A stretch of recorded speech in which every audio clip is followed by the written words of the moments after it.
Greetings to you all, and I hope you had a good day. I and my group members would like to take you through our business plan for our venture creation module. Would like to present to you with solar innovations from sunlight to success. Those are the group members, and you will get to know them throughout the presentation. My name is Donal B. Tafi, and I'll be starting off this presentation. Now, let's look at the executive summary. What is Botswana Innovations really about? Botswana Innovations aims to produce solar solutions for electricity expenditure in Botswana, providing the country with long-term financial benefits through usage of solar panels that can be maintained. The company will be doing a once-off purchase on imported solar panels and create a plant in Tsabong as the area has high solar radiations. It will be in partnership with BPC, Botswana Power Corporation, to distribute electricity. Another thing that makes Botswana Innovations a feasible business plan is that it aligns very well with Botswana's Vision 2036 pillars that aims to achieve energy security by diversifying its energy sources to include safe and clean options, with the ambition of becoming a net energy exporter. So, what problem does our company solve? Botswana, especially in the city of Gaborone, has inconsistent electricity supply, causing multiple power cuts during the busiest working hours of the day. Botswana now depends on imported electricity from neighboring countries such as South Africa, Zambia, to balance out the electricity demand in the country. Hence, this increases the country's expenses on imports despite having natural resources that can be harnessed and used, like solar energy.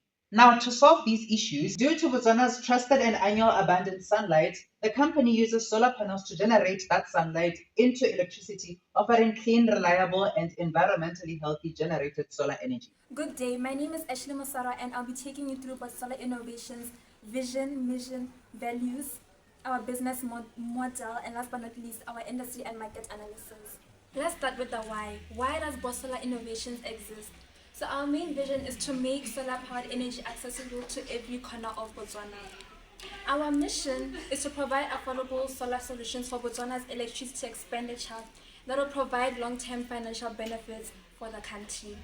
Our three main values are excellency, affordability, and integrity. Now let's move on to our business model. As I mentioned earlier, our main focus is to provide electricity to all corners of Gaborone through the help of BPC, as mentioned here.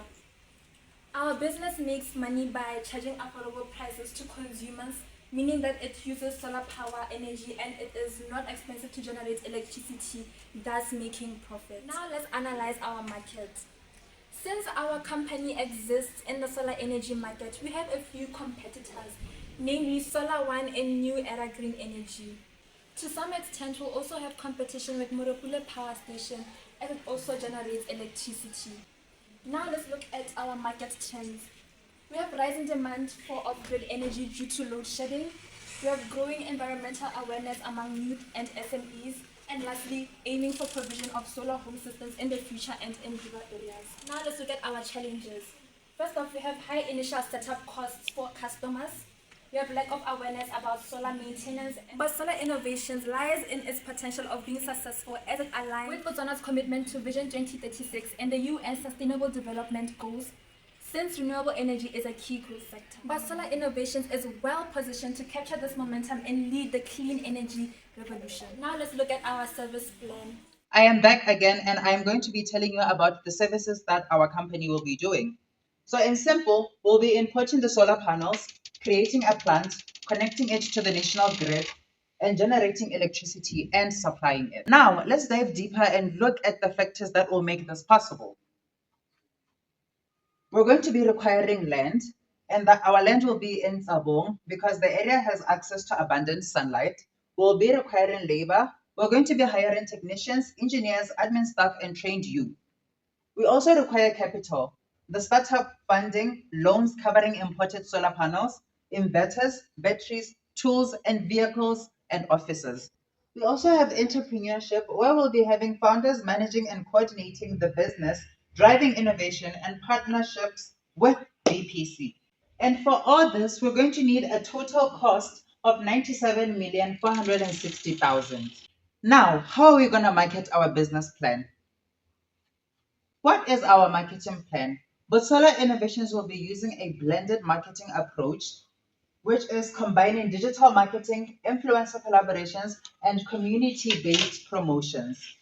The company will be partnering with tech or lifestyle lifestyle influencers to explain how solar energy works and why it's a smart investment in Botswana. Since the company uses social media to market its products, campaigns will be launched and winners will be prized. All this to entice customers and show them how reliable but solar innovations will be. Now let's look at how the company will operate. My name is Labogang Monwe and I will be taking you through the operational plan. First of all, under the operational plan, we have the key operational processes, which are the day-to-day tasks that should take place. Under this, we have the system installation, ongoing performance monitoring, troubleshooting and repairs for equipment issues. So you may wonder, how is it going to be installed and developed? First of all, we have site assessment, we have system installation, and grid connection.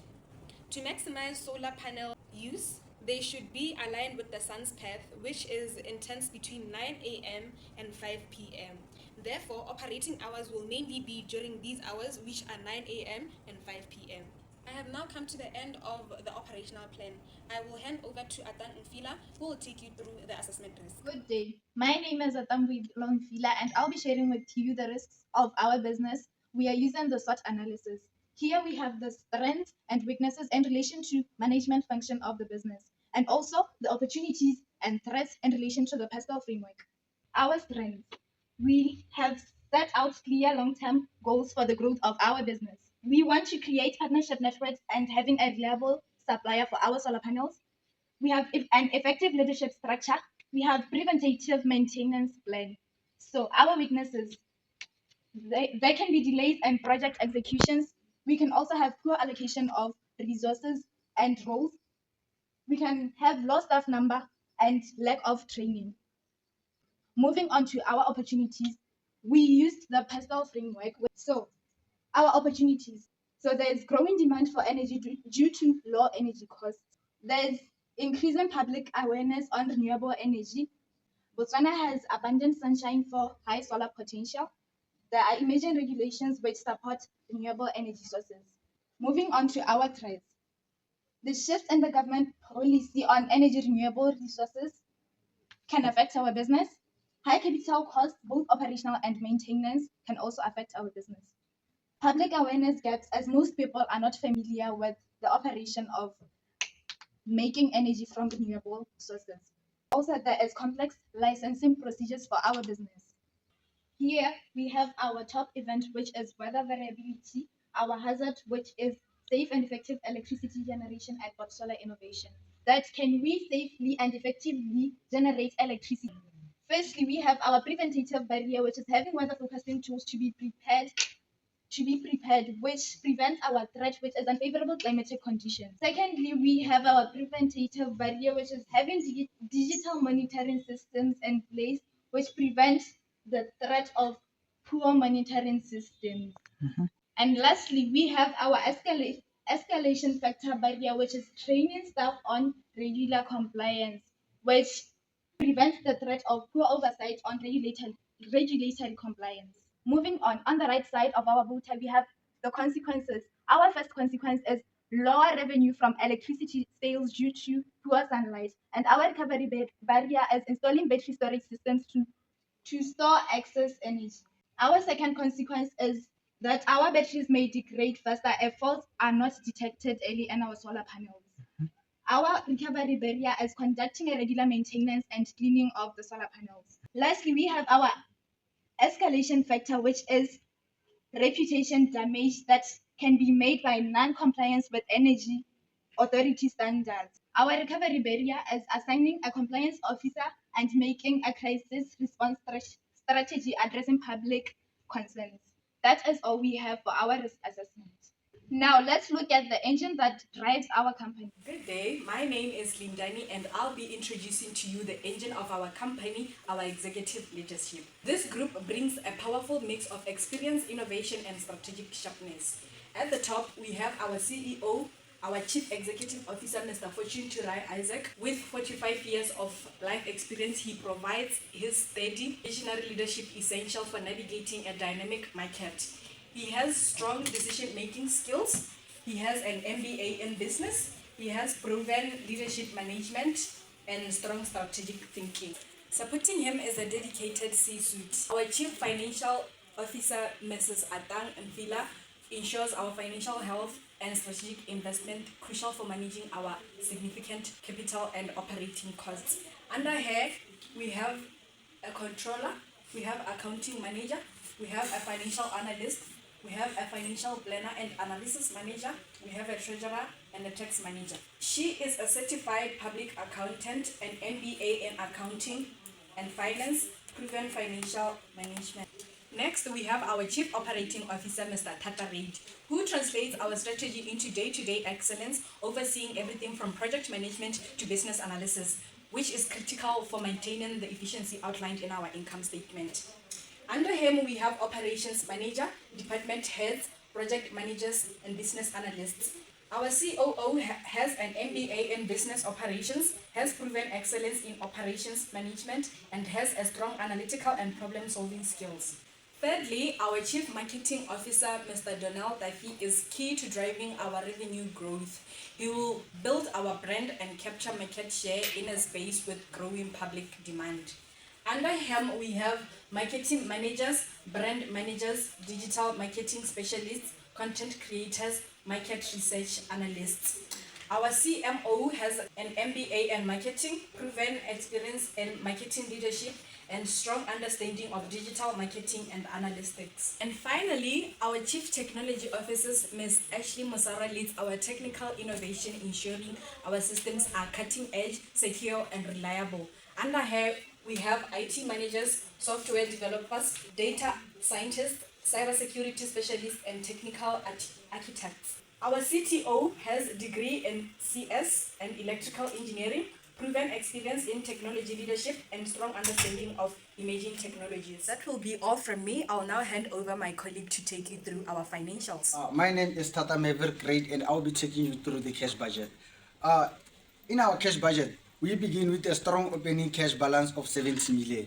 We expect cash flows in of 55,810,000 pula, which are made from sales, which are 50 million, accounts receivables, which are 3,810,000, and other incomes of 2 million, which accumulate to 55,810,000. On the cash outflow side, we expect to spend 15,600,000 pula, and these expenditures includes accounts payables of 2 million and rent of 9,600,000, salaries and wages amounting to 4 million, and our total of the outflows is gonna be 15,600,000. So after we have our total outflows of 15,600,000 pula, we are going to subtract them from the total cash inflows of 125,810,000 pula, which is going to give us the closing cash balance of 110,210,000. This strong cash position gives a solid foundation to fund operations and support upcoming business activities with so much confidence in our cash flows. That's it with the cash budget. I'll now hand over to my colleague. I go by the name Fortune T. Isaac. I would like to share our financial outlook for both solar innovations. Our projection shows 20 million annual revenue from electricity sales with a cost of generation at 7 million. Then it gives us a gross profit of 18 million or a 65% margin. Operating costs are expected to be around 13 million, covering the staff salaries at 4 million, maintenance and spares at 2 million, insurance 1 million, and security or admin at 6 million. While this results in an initial break-even at the operating level, we expect or anticipate 7 million profit, which leads to profit before tax being 7 million, and then after that we apply the tax is 22%, which will approximately give us 1,540,000. And lastly, after tax, we are targeting a net profit of 5,460,000. Now, Maverick and I are going to assess the balance sheet. First of all, we are going to start off by the assets. We have the non-current asset, which is the land, which accumulates up to 1 million pula, the equipment, which is 82 pula, and then the total of the non-current asset is going to be 83 million pula. And then moving on, we go to the current asset. First of all, we have the cash, which is 10,650,000 pula. The account receivable, which is 3,810 pula. The total current assets are going to be 14,460,000 pula. Then we are going to calculate the total assets, in which we add the total current asset and the total non-current asset, which gives us 97,460,000 pula. Now, moving on to the liabilities and equity. For the liabilities, we have loan, which accumulates to 20 million pula, and we have accounts payable, which accumulates to 2 million pula, and for the total liabilities, we have 22 million pula. And then for the shareholders' equity, we have share capital of 70 million pula, and our retained earnings that we got them from the income statement, which accumulates to 54,600,000 pula. And now for the total equity, we are going to say total assets minus total liabilities and equity amounts to 97,460,000 pula. That's it from Board Solar Innovations.